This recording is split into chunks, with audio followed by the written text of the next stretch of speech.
Hey everybody, Nick here, and today I got a little bit of disassembly and maintenance to do on this little guy right here. This is the Herman Knives the Sting, I believe Sting 3. Either way, it's the Sting, but like in the B sense, not the if I ever lose my faith in you sense. Although Sting is pretty excellent anyways. Back at the ranch, let's take this knife apart.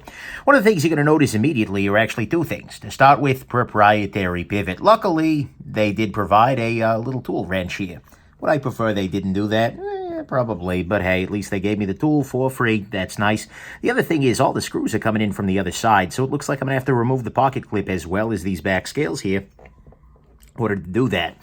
One thing I will comment on is these nicely rounded off screws. You know, look, I don't tend to be a huge fan of having screws that are just going through the other side of the material, but at least it's pretty the way they did it here. Let's go ahead and start off by taking these clip screws out. We are looking at T6 here. And we'll go ahead and pop that loose. Lift out this clip. You can see here, yeah, the clip screw is the third one here, so that's good. Pop this guy loose, and do we have any additional pull here? No. All right, come on. There we go. So I'll just pull the clip out there. That'll allow me to pop this guy loose. And pop this little guy loose here. There doesn't appear to be any thread locker or any other major issue, so that's good. You go here. I'm hoping, by the way, centering was dead on when we started here. I should have highlighted that, but you could probably see it anyways. Centering was dead on, and the action on it is a little bit slow. Hold on. What's this action? Just had this little washer fall out here. Was that present on anything else, or was that part of the mat? Oh, goody. I'm not seeing it there. Okay. Is there another one someplace? It does look like it is appropriately sized to fit inside one of these things here. But I just don't know. Is there one on the other one? Let's pull out my little tool here. I don't know. Either way, we will take a closer look there and see if that turns out to be a longer-term sort of thing. Now, the final step is going to be to pop this pivot loose here, and I'll use the pivot tool that they've provided, which certainly, if you are going to give a pivot tool, it's a good idea to give one with style. Personally, I tend to prefer a tool that I can, work from above so I can kind of spin it better. But, hey, this isn't so bad, I suppose. I've always said that making a knife with a proprietary pivot and then providing me with the tool is a lot like kicking me in the nuts and then providing me with an ice pack. Yes, that's nice of you, but we could have saved this whole affair. This is very, very tight. There we go. Pop loose. Definitely needed a little bit of torque there, which is making me smell thread locker just dripping off of this guy. And that's okay. Rekey this. Turn it around this way. We don't appear to be spinning freely on the other side, which is good. Interesting. And we kind of feel like we're popping loose a little bit more here. All right. The lanyard is, of course, provided by them. I did not put a decorative lanyard on my pivot tool myself here. Actually, can I go all the way? I'm not going to go all the way around at risk of scratching up this titanium. I don't know what grade he says as he scratches up the titanium. Okay.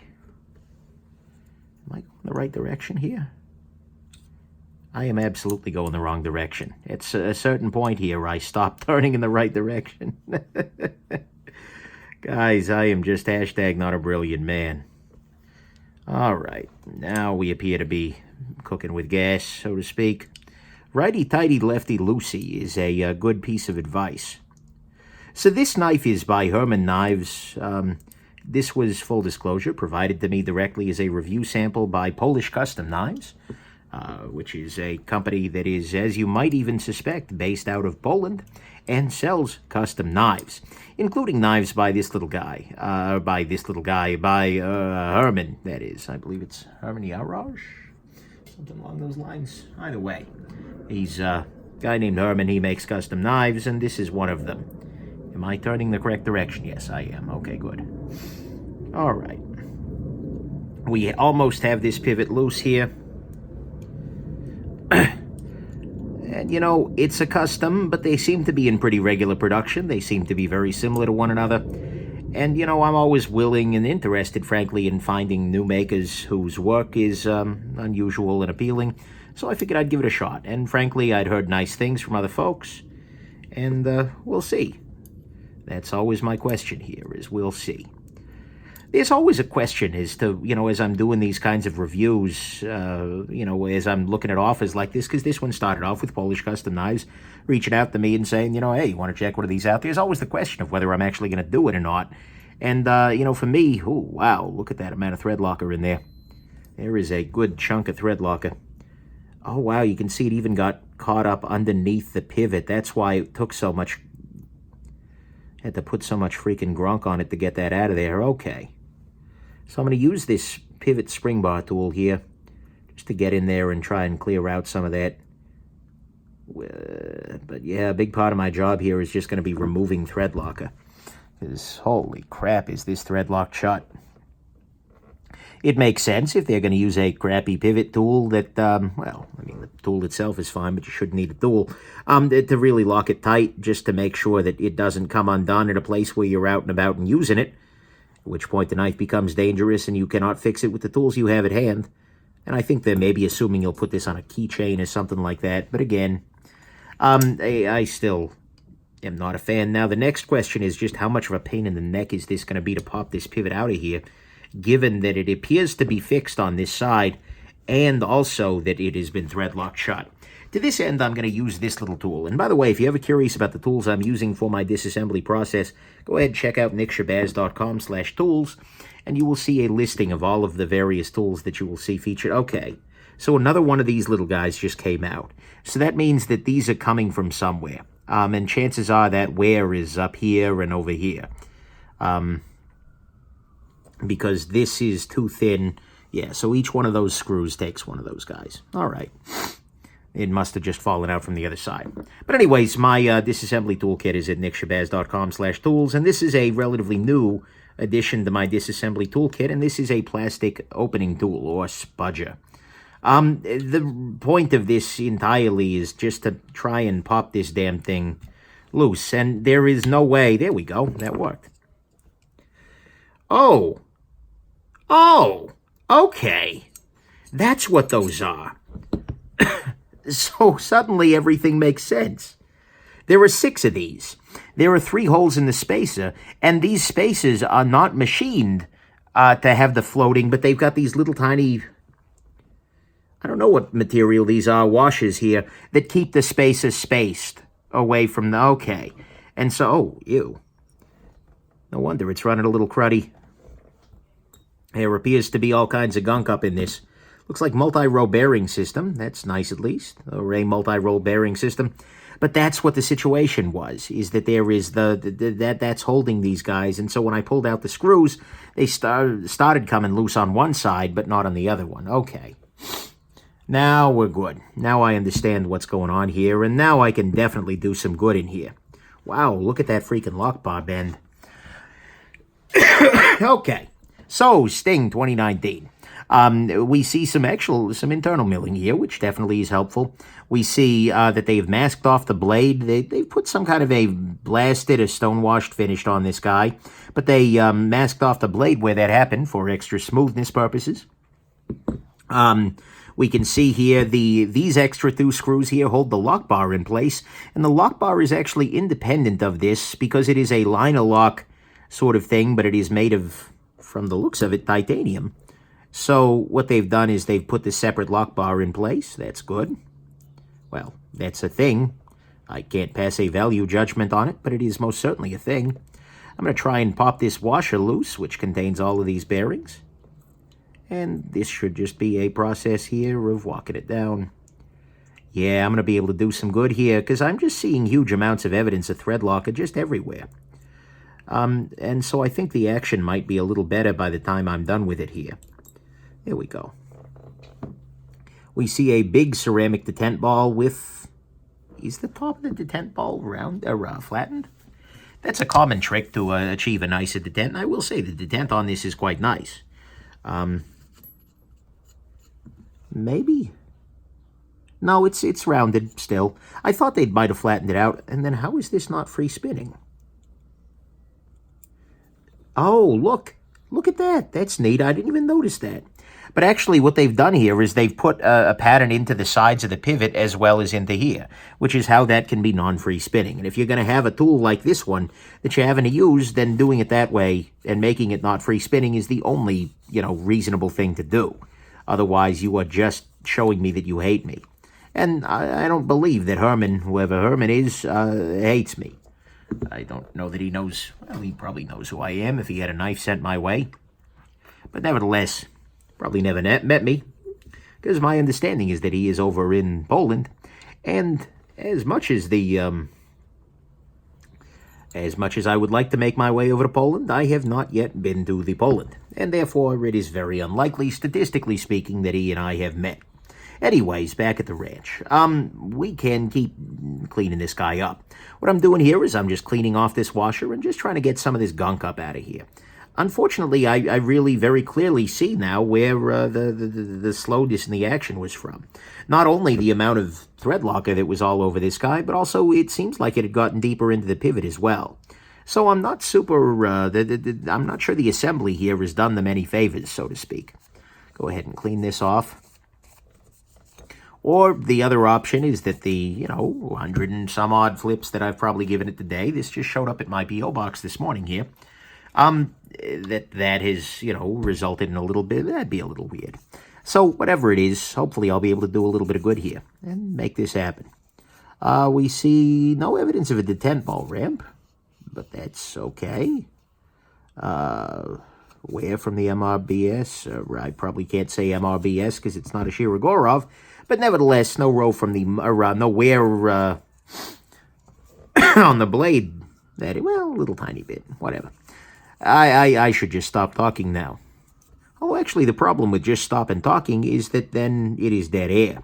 And that is substantially less entertaining than me trying to talk and not having a whole heck of a lot to say at the moment. So I'm using this relatively soft tool here just to get up inside here. A lot of folks will say things to me that are very reasonable. They'll say things like, well, Nick, all you need to do is you need to figure out what the size of that screw is, and then you just need to get out a screw tap and just chase the threads on that guy using your screw tap. Easy freaking peasy. And this is a really great strategy. As a matter of fact, it's hard to not recommend that kind of a strategy, assuming you can get everything right. But the problem is I don't have any of that stuff.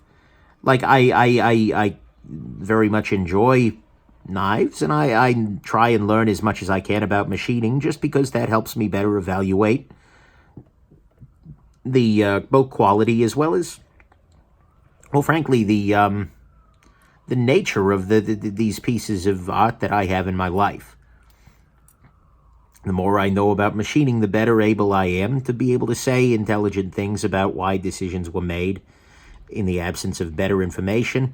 And also, frankly, the more I'm able to appreciate the steps that manufacturers take in making these kinds of products. I can absolutely 100% appreciate more all of these things, knowing what it might have taken to get there. However, that said, I don't have all of the materials. It'd be nice. I really do wish I had access to a full machine shop on a regular basis, but I just don't. And so, unfortunately, a lot of these tools that people are assuming I have access to, I just do not. And so, as a result, screws end up being cleaned off by little watch spring bar tools, rather than, taps and dies and, oh, just throw it on the lathe. Well, that's a great idea. You buy me a lathe? And the place to put it, for that matter. Anyways, it's real easy to become a hoarder doing what I'm doing on the channel here. I'm sorry, I want to be clear. I just said hoarder, not whore. That's a slightly different thing. Although it isn't too hard to become a whore if you're doing gear reviews. That's beside the point, though. Anyways, back at the ranch. It's very easy to just collect more and more gear, more and more. And especially when it's like, well, I should probably own a set of dies. Oh, I should probably own some taps. Oh, I should probably have an ultrasonic cleaner. But the problem is, then people don't have access to those when they're trying to do this. So if somebody ever buys one of these down the road, and I'm like, okay, step 2, put it in your ultrasonic cleaner and grab your tap wrenches. It's just like, Nick, you lost me there. So I do my best to make sure that the methods I'm demonstrating here are implementable by your average random jackass. But nevertheless, it's very easy to have that temptation. And let's face it, as a gear whore, which I am most certainly, it is very easy for me to say, well, you know, I better pick one up for the channel. Because that feels like justification, right? And then I get new gear and then the endorphin rush. And, you know, that'll be the one that makes me happy. And sometimes it is, but sometimes, well, there were bigger issues. Now, okay. We have cleaned everything off right now. It's time to go ahead and reassemble this guy. So I'm going to start off by using a little bit of fire, 10 weight nano oil, that is. And what I'll do is I'll start off by dropping the pivot back into place. Whoa there. Okay. So this little steel washer, which is actually very thin. That's probably something to keep in mind. I worry this might have the same vulnerability to...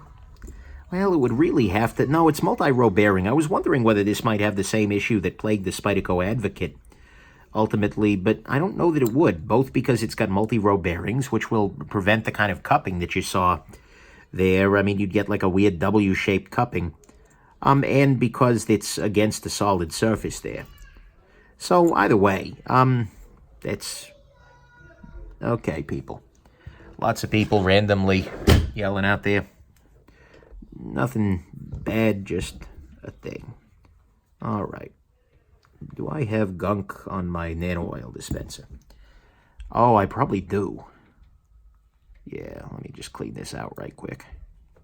There we go. You know, lubrication is not just a hobby, it's a lifestyle. And so as a result, I will tend to over-lubricate other things in my life. Most recently, there is a small window that was not turning very freely. And so I went on ahead and I gingerly applied a little bit of oil. Whoa there. Oh, guys, hold on. I'm losing bearings out of this thing. There is... Okay, so I need to be very careful. I can see there is a bearing here and a bearing here.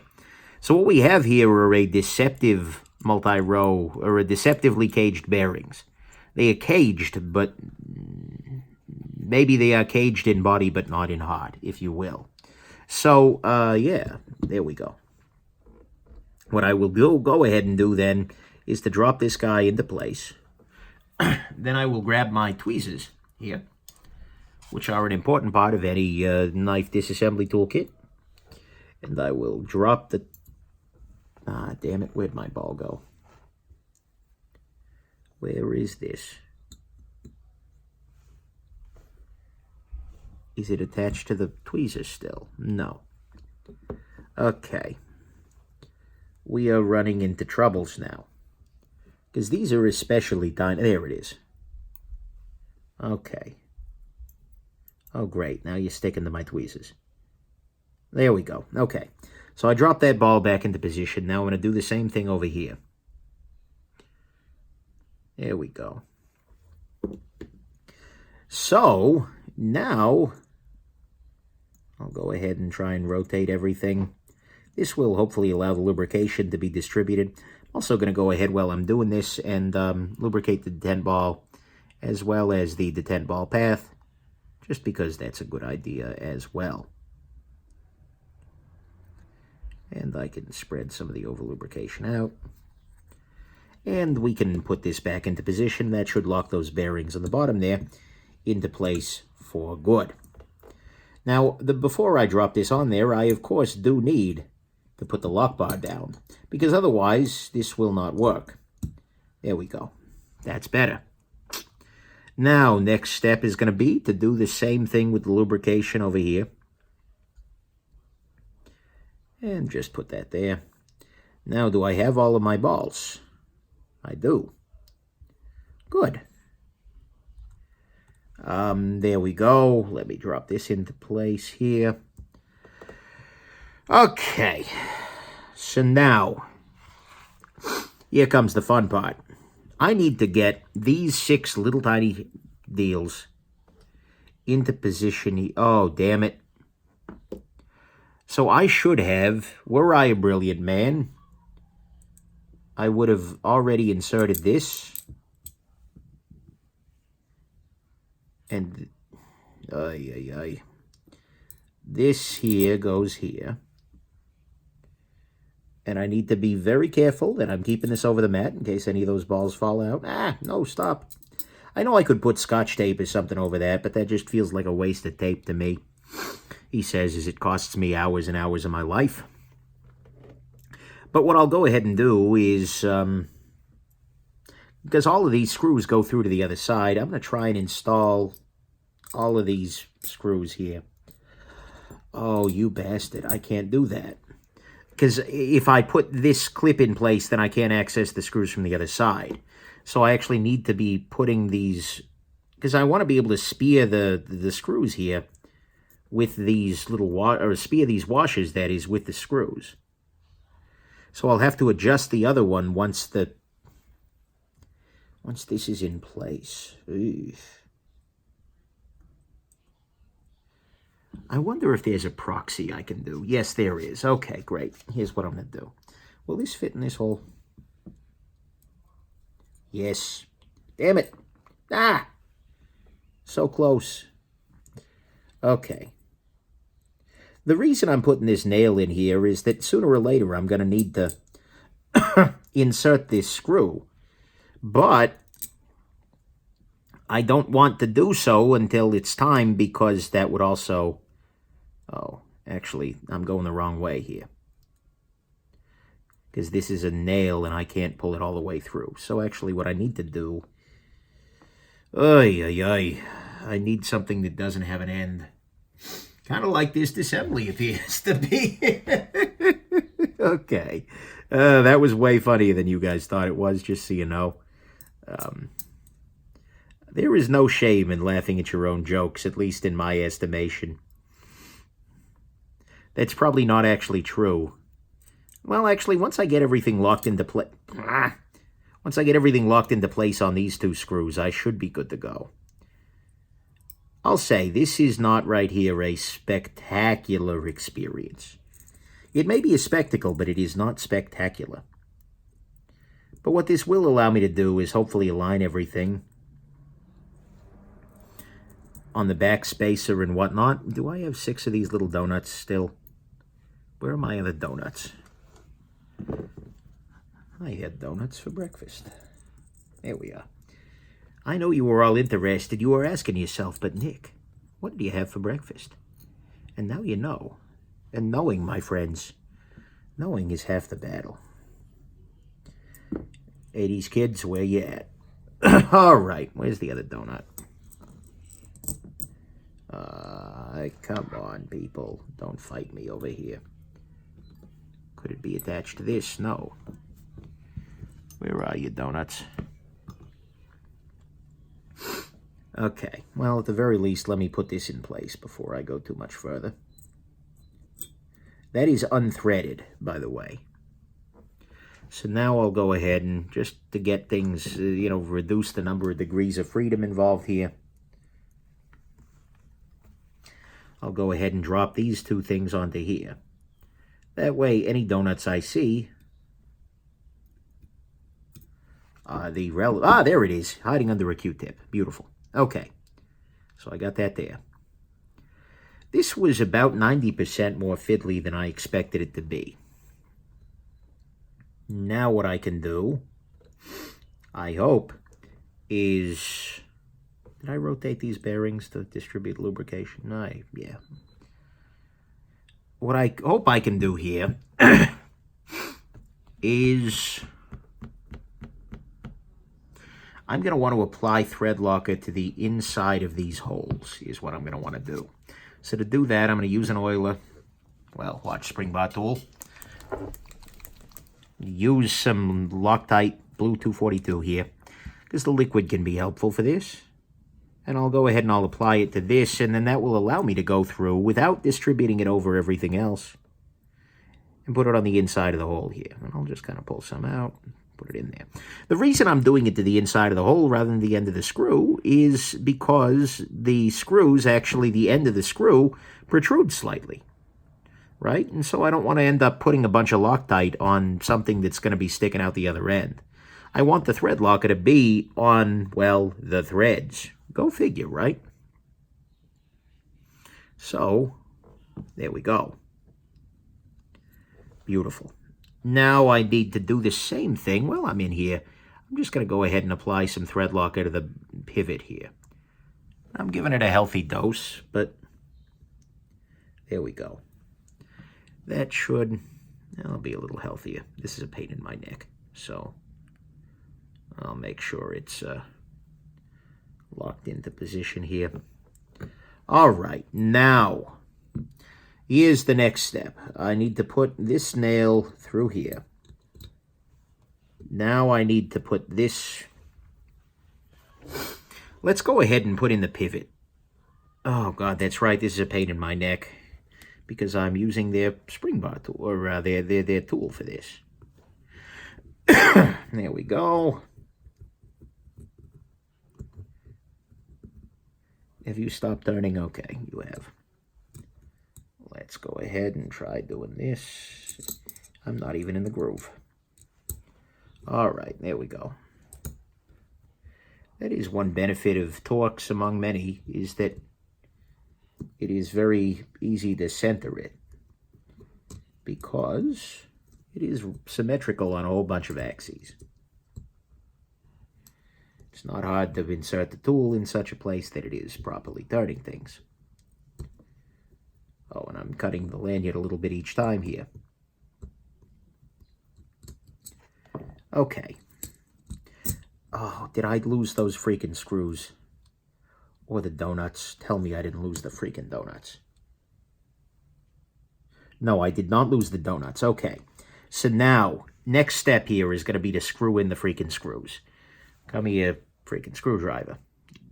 Donuts are in place. I can see the donuts through these little top holes here. Okay. Clean up the thread locker here, just to make sure.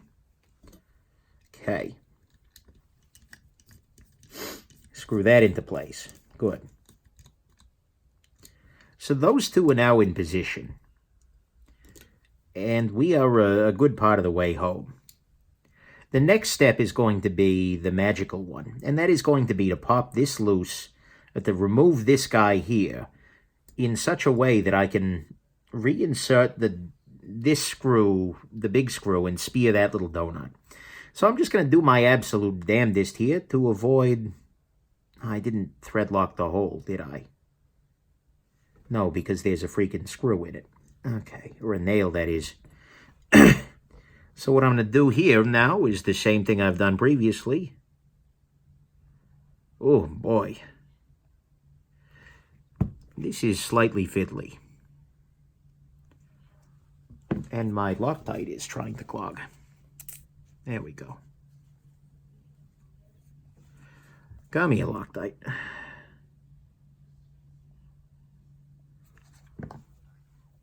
So I'm going to lift this off just enough that I can get at these threads here. But not so much that I lose that donut. Okay, good. Now, I drop this in here. And now I just need to make very sure that I don't do anything. Once I remove this, I am in the danger zone. Ah, crap. I need to thread lock this guy as well. So I'll just drip a little onto there. That was maybe a little much. Now what I need to do is just try and drop this in as quickly and with as little lateral motion as I can to avoid the prospect, that is, of dislodging that donut.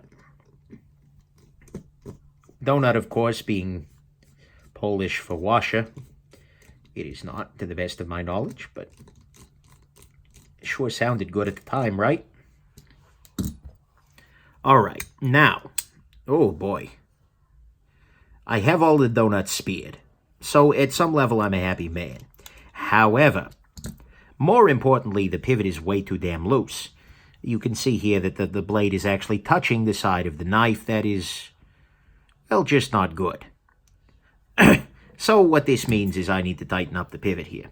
I'm going to go ahead and do that with the knife closed because A, that's safer, and B, that way I don't have to worry about keeping the lock bar unlocked as I'm doing this process. Okay. That is still way too loose. So we continue tightening. Come on. There we go. And we are getting to the point now where we are very close to the handle, so I'm going to not rotate it all the way around.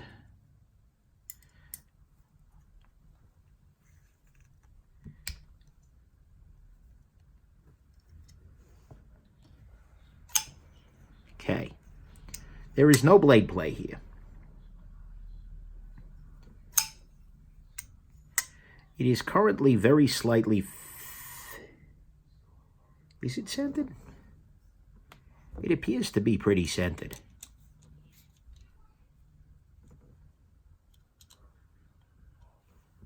Okay, I think I've got this a little too tight, so let me loosen this up a little bit here. This is way easier with Torx. No play. Safe lockup. Centering is that off? Potentially it is very slightly off. Now here's the rub, in the classic Shakespearean sense. I have two choices here. I can either... Okay. Now here's my approach. Here's what I'm going to see if I can pull off. If I can remove this screw here, because I need to, in order, I think to get the centering right, what I'm going to need to do is remove or loosen the screws that are underneath the clip here. That will get any torque out of the system and should be okay. However, if I remove this top screw, I run the risk of losing that washer and moving the back spacer. Good. So what I was able to do there is I've kept this guy threaded. This top screw remains threaded in.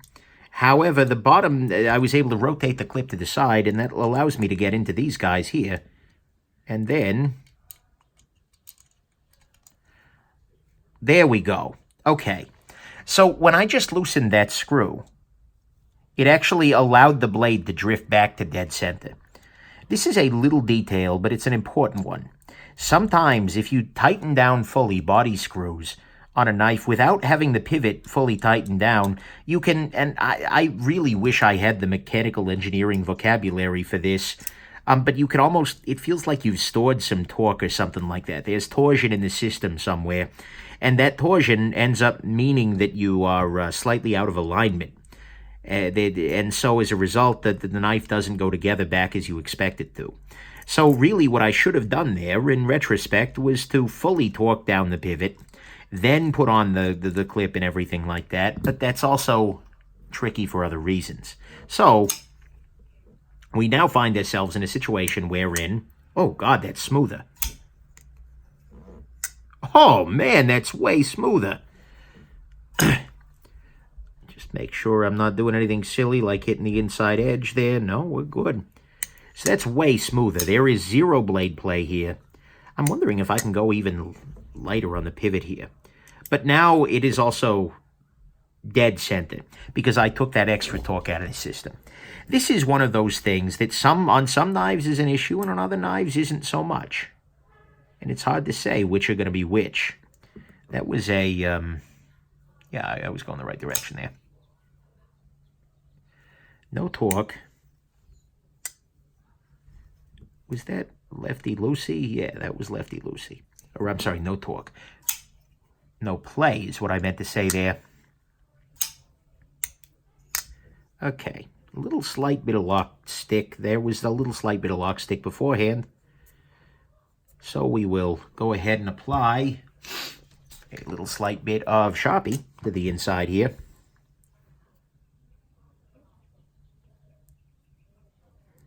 And that should completely eliminate the lock stick, as it has. Since I'm not getting any appreciable change in the action, what I'm actually going to do is tighten slightly back up. Just to make sure that we're in 100% good territory. Oh, God, that's smooth. Yeah, we're now in 100% smooth territory.